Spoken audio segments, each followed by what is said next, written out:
শীতকাল মানেই কড়াইশুঁটির কচুরি আর মটরশুঁটি দিয়ে কড়াইশুঁটি দিয়ে আলুর দম। এই রেসিপিটা এই খাবারটা হচ্ছে প্রত্যেকটা মানুষের, আমাদের মতন প্রত্যেকটা মানুষের একটা ইমোশান।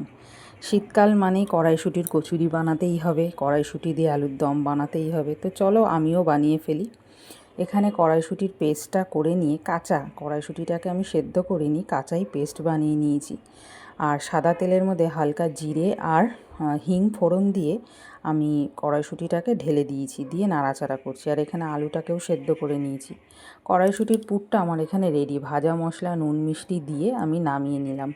কড়াইশুঁটির পুরটা যতটা এরকম শুকনো শুকনো হবে ততই ভালো। নরম হয়ে বেশি নরম করে রাখলে কিন্তু ওইটা পুরের মধ্যে দেওয়া পুরটা দিতে অসুবিধা হয়। তো এইভাবে কড়াইশুঁটির কচুরি যখনই বানাই আমি, তখন আমি আগের দিন পুরটাকে বানিয়ে রাখি, তাহলে সুবিধে হয়। আর ছোটো আলুর দমটাও এর মধ্যে করে নেব। তো ছোটো আলুর দমটাও আমি আলুগুলো ছুলে ধুয়ে নিলাম। এবার আলুগুলো একটা একটা করে ভেজে নেব। আলু অনেকেই আছে আলুর দম করলে আলু সেদ্ধ করার পর সেই আলুটাকে ভাজে না, কিন্তু না ভাজলে যেন কেমন একটা লাগে, তাই আমি একটু ভেজে নিচ্ছি।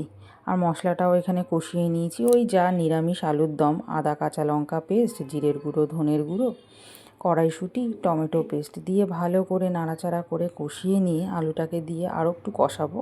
কষিয়ে একটু গরম জল অ্যাড করে জাস্ট ফুটিয়ে নেব। অলরেডি আলু তো সেদ্ধ করা, এখানে আমার আলুর দমটাও রেডি। এই দুটো জিনিস আমি আগের দিন রাত্রিবেলায় করে রেখেছিলাম, তাহলে কি হয় পরের দিন সুবিধে হয় করতে। তো চলো এবার আমি কড়াইশুঁটির কচুরির জন্য আটা নিয়ে নিলাম। আসলে কি ময়দা আমরা খাচ্ছি না, তাই জন্য আটা দিয়েই এবারে বানাচ্ছি, নাহলে ময়দা দিয়েই বানাই।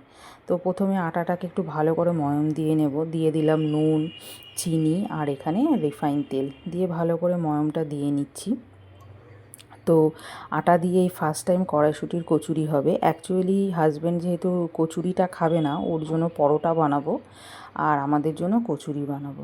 তো আটা দিয়ে কেমন হবে জানি না। তো আটাটা আমার এখানে মাখা হয়ে গেছে, ভাগ ভাগ করে রেখে দিয়েছি আমি, অনেকটাই মেখে নিয়েছিলাম আমি আটা। এবার আস্তে আস্তে লেচি কেটে এর মধ্যে পুরগুলোকে আমি সব ভরে নেব। অনেকেই আবার কি করে, আটা বা ময়দা দিয়ে যারা করে কড়াইশুঁটির কচুরি, অনেকে আছে মটরটাকে সেদ্ধ করে কড়াইশুঁটিটাকে সেদ্ধ করে কাঁচা পেস্ট করে সেটা আবার আটা বা ময়দার মধ্যে মেখে নেয়, সেটাও একরকম সুবিধা হয় করতে। তো এইভাবে আমি করলাম, পুরটাকে এর ভেতরে দিয়ে, তোমরা তো সবাই জানো যারা বানাও। তো এইভাবে দিয়ে এটাকে ভালো করে ছোট ছোট করে এরকম মুখটাকে বন্ধ করে অনেকগুলো লেচি এরকমভাবে করে নিলাম। তো করে নেওয়ার পরে এবার বেলে নেব আগে হাজব্যান্ডেরটা, ওর পরোটা করব, তা গোল গোলই পরোটা করলাম।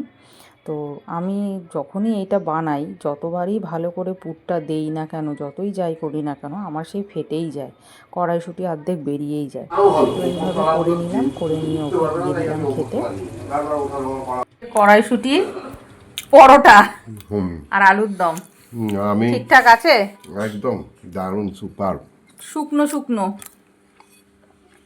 যতটা সম্ভব কম তেল দিয়ে করা যায়, তাও আবার আটা দিয়ে, কিন্তু টেস্টি হয়েছে আলুর দমটা ঠিক আছে একদম। তো খেতে শুরু করে দিয়েছে, শুনেই নিলে। আর আমরা এখানে আমাদের জন্য ফুলকো ফুলকো কচুরি বানিয়ে নিলাম। আটা দিয়ে বানালে কিন্তু বেশ ভালো ফোলে আর বেশ খুব সুন্দরও হয়। তো আমিও একটুখানি টেস্ট করে দেখে নিই কেমন হয়েছে।